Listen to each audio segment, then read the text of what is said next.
a base industry here in Sweden, but it's moving to China. Since paper, we are using our iPads and phones and so on, so the demand for newspaper and paper for books and so on is in decline.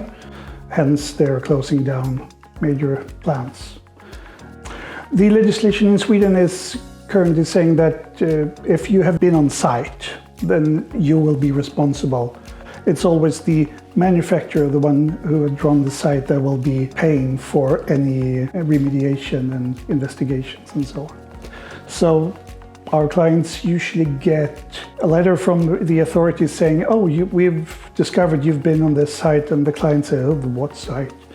And then it runs from there with investigations, discussions with authorities to be able to essentially, if necessary, remediate the site. But there is also the parts where the client is closing down a major site, and then it starts by us going in, making the first assessment, what can we do? Is it the client wants to divest or just restructure the site?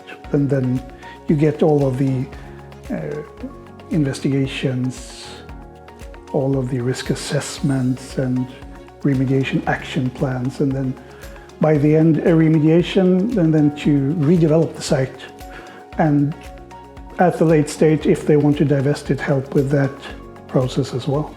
We have huge experience in this area. We've been doing it for many years, and we can provide the technology. And since we have a long-standing relationship with our clients, and they know that we provide a very, very high level of service, they are comfortable using us for these jobs.